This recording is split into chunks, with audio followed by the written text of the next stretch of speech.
ایک دن بیگم بڑے اچھے اور خوشگوار موڈ میں تھی۔ کہنے لگی، کیا آپ کی کوئی دوست ہے؟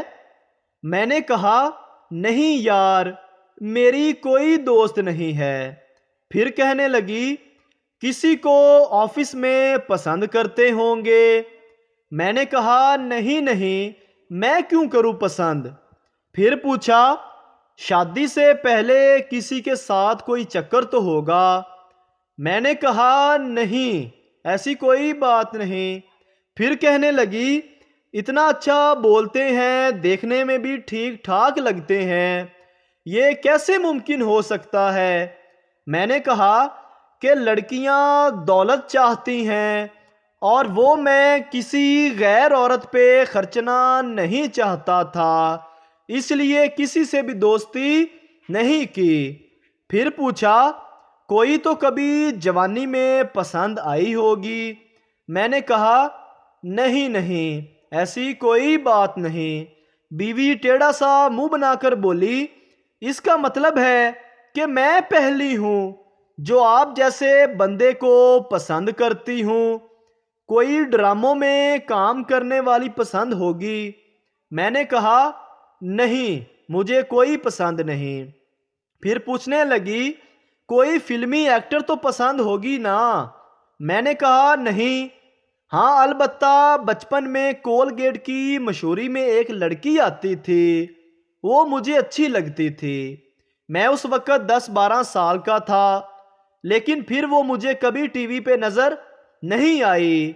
اس کے بعد بیگم کا پارا چڑھ گیا اور بولی کہ 25 سال پرانی لڑکی نہیں بھولی، اب بھی دماغ میں ہے وہ ڈائن، تم سارے مرد ایک جیسے ہوتے ہو، اس لیے اب تک بچپن کی ساری چیزیں سنبھال کر رکھی ہیں، اور راشن میں بھی ہمیشہ کولگیٹ لاتے ہو، صبح و شام بچوں کو دانت صاف کرنے کا کہتے ہو، اس کلموہی کی یاد تازہ کرتے رہتے ہو، اور اکثر سوچوں میں گم رہتے ہو۔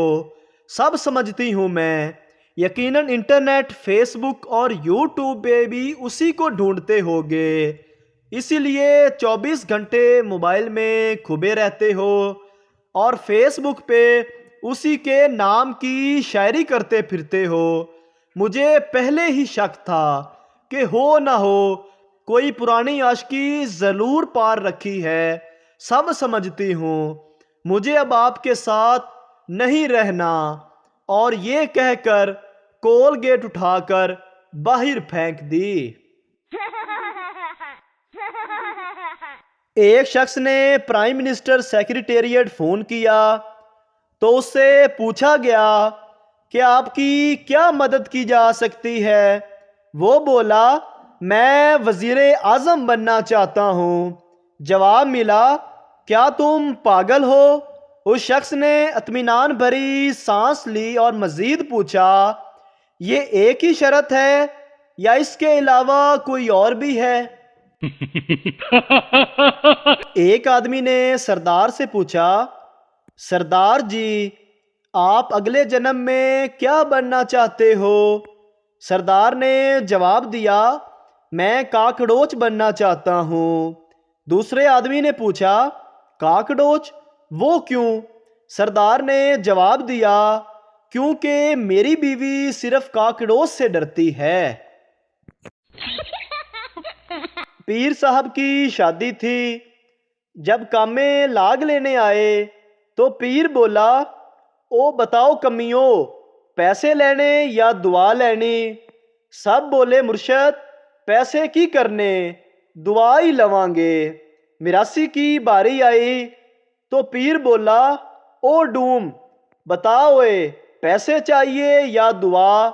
میراثی بولا، بابا جی، 20 روپے دی دعا دے دیو اور 480 روپے نقد دے دیو۔ ایک نشئی افطاری کے وقت سگریٹ کے کش لگا رہا تھا۔ اس کے بچے وضو کر کے نماز کے لیے مسجد جانے کی تیاری کر رہے تھے۔ بچوں کا دادا اپنی چارپائی پہ لیٹا یہ سارا ماجرا دیکھ رہا تھا۔ دادا اپنے نشئی بیٹی کی طرف متوجہ ہو کر کہنے لگا، او بے غیرتا، تینوں شرم نہیں آندی؟ بچے نماز لئی مسیتے جا رہے نے تے آپے مزے لین لگے سگریٹ دے کش لا رہے ہیں تو۔ نشئی نے مسکرا کے باپ کو دیکھا اور بولا، ویکھیا پھر اپنی تربیت تے میری تربیت دا فرق۔ شہر کے قاضی کے پاس دو آدمی ایک خوبصورت عورت کے ساتھ پیش ہوئے اور دونوں نے عورت کا خاوند ہونے کا دعویٰ کیا اور انصاف کرنے کی التجا کی۔ کافی سوچ بچار کے بعد قاضی نے اس عورت کی دونوں آدمیوں سے طلاق ڈکلیئر کی اور عورت سے اپنا نکاح پڑھوا کر کیس خارج کر دیا۔ فیصلہ کرنے کے بعد قاضی صاحب زاروں قطار رونے لگے، اتنا روئے کہ ہچکی بندھ گئی۔ لوگوں نے رونے کی وجہ پوچھی تو قاضی صاحب آنسو پونچھتے ہوئے گھڑی بھر کو دم لیا اور گلوگیر لہجے میں بولے، میری ریٹائرمنٹ کے بعد ایسے منصفانہ فیصلے کون کرے گا؟ ایک آدمی نوکری ڈھونڈ رہا تھا۔